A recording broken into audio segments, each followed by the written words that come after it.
కాదు సంక్షేమ పథకాలను అమలు చేసి ఆనాడు రేషన్ కార్డు ఇయ్యే ముఖం లేదు మీకు. ఇవాళ 15 లక్షల రేషన్ కార్డులు ఇచ్చినాం. రంగన్న ఇప్పుడే చెప్తుండు, ఓ ఊర్లో వెళ్ళి రేషన్ కార్డులు ఎవరికైనా లేవా అంటే అందరూ ఉన్నాయని చేతులు ఎత్తిరట. ఇవాళ రాష్ట్రంలో రేషన్ కార్డు లేనోడే లేడు. ఎవరున్నా రేషన్ కార్డులు ఇచ్చినాం. 3,28,00,000 తెలంగాణ బిడ్డలకు సన్న బియ్యం 6 కిలోల లెక్కన ఇవాళ తెలంగాణ ప్రజలకు ఇచ్చినాం. 200 యూనిట్లు ఉచిత విద్యుత్ ఇంటికి ఇచ్చినాం. 24 గంటలు వ్యవసాయానికి ఉచిత విద్యుత్ ఇచ్చినాం. 4.5 లక్షల ఇందిరమ్మ ఇండ్లు ఇచ్చినాం. మొన్ననే 1,25,000 ఇండ్లు ప్రారంభోత్సవం చేసుకున్నాం.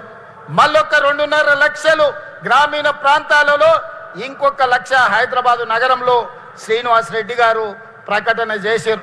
అంటే దాదాపుగా 8 లక్షల ఇండ్లు ఇవాళ మనం మంజూరు చేసినాం. పేదోళ్లను ఆత్మగౌరవం పెంచడానికి ఇవాళ ఇందిరమ్మ ఇండ్లను మనము నిర్మించి పేదలకు ఇస్తున్నాం. రైతు రుణమాఫీ 20,616 కోట్ల రూపాయలు 25 లక్షల మంది రైతులకు చేసినాం. ఇప్పటి వరకు రైతు భరోసా కింద 27,000 కోట్ల రూపాయలు రైతుల ఖాతాలో వేయడం జరిగింది. ఆడబిడ్డలకు ఈరోజు 0 వడ్డీతో 60,000 కోట్ల రూపాయల బ్యాంకు లింకేజ్ ఇచ్చినాం. ఆడబిడ్డలకు 1000 ఆర్టీసీ బస్సుల యజమానులను చేసినాం. ఆడబిడ్డలకు మహాలక్ష్మి పథకం కింద 10,000 కోట్ల రూపాయలు ఉచిత బస్సు ప్రయాణానికి ఈరోజు ప్రభుత్వం నిధులు చెల్లించింది. ఈ రకంగా చెప్పుకుంటూ వెళ్తే నిరుద్యోగ యువకులకు 67,716 ప్రభుత్వ ఉద్యోగాలు ఇచ్చినాం. రాబోయే రోజుల్లో మిగతా ఉద్యోగ ఖాళీలను కూడా భర్తీ చేస్తున్నాం. ఇవాళ ఆనాడు మీరు విధ్వంసం చేస్తే ఈనాడు కష్టపడి వికాసం వైపు ఈరోజు ప్రభుత్వాన్ని నడిపిస్తున్నాం. మీ అసూయ, మీ పగ, మీ ద్వేషం మా మీద చూపించండి, తెలంగాణ ప్రజల మీద కాదు. 10 ఏళ్ళు మీరు ఒక దశాబ్ద కాలం, ఒక శతాబ్దానికి సరిపోయే విధ్వంసం తెలంగాణ రాష్ట్రాన్ని చేసిరు. అందుకే ఇవాళ సరిదిద్దే ప్రయత్నం చేస్తున్నాం.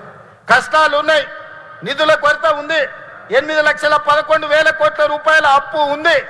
అయినా ధైర్యం కోల్పోకుండా, వయసు చిన్నదైనా బాధ్యత పెద్దది, తెలంగాణ ప్రజలు నమ్మకం విశ్వాసంతో ఈ బాధ్యత అప్పచెప్పిండ్రు కాబట్టి రోజుకు 18 గంటలు కష్టపడి ఈ సమస్యల్ని పరిష్కరించే ప్రయత్నం చేస్తున్నా. మిత్రులారా, మీరందరూ కూడా నాలాకనే వ్యవసాయ కుటుంబం నుంచి, మధ్యతరగతి నుంచి వచ్చిన వాళ్ళే కదా. సమస్యలు వస్తే పారిపోతామా? సమస్యలు చూసి ఆత్మహత్య చేసుకుంటామా? లేకపోతే నిలబడి కొట్లాడి సమస్యల్ని పరిష్కరించుకుంటామా? కొంత కష్టమైనా, కొంత నష్టమైనా, కొన్నిసార్లు ఆవేదన కలిగినా, బాధ కలిగినా ఈ సమస్యల్ని పరిష్కరించుకునే బాధ్యత మనది. అందుకే ఈనాడు మీ సోదరుడిగా మీరు అండగా నిలబడ్డారు. మీరు ఇచ్చిన ధైర్యంతో ఫామ్ హౌస్లో వండుకున్న కేడీతోనైనా, ఢిల్లీలో ఉండే మోడీతోనైనా కొట్లాడడానికి ధైర్యంగా ముందు నిలబడతా, ఎవరినైనా మెడలు వంచుతా. కిషన్ రెడ్డి, బండి సంజయ్ గారు తమాషలు చేస్తున్నారు. శాతనైతే శాత కాకపోతే దీపో అని. అల్లా తప్పగా రాలే బండి సంజయ్, కిషన్ రెడ్డి గారు. తొక్కుకుంటూ వచ్చినాం, కార్యకర్తలు కష్టపడుతూ వచ్చినాం, కార్యకర్తలు ప్రజలు కోరుకుంటే వచ్చినాం. 12 ఏళ్ళు అయింది మీ మోడీ. మేము పండించిన పంట కొనడా? ఫస్ట్ మోడీని గద్దె దిగమను, రాహుల్ గాంధీని ప్రధానమంత్రిని చేసి తెలంగాణలో పండించిన ప్రతి గింజ కేంద్ర ప్రభుత్వంతో నేను కొనిపిస్తా. పాలమూరు రంగారెడ్డి ఎత్తిపోతల పథకాన్ని జాతీయ ప్రాజెక్టు చేపిస్తా. మెట్రో విస్తరణకు నిధులు తీసుకొస్తా.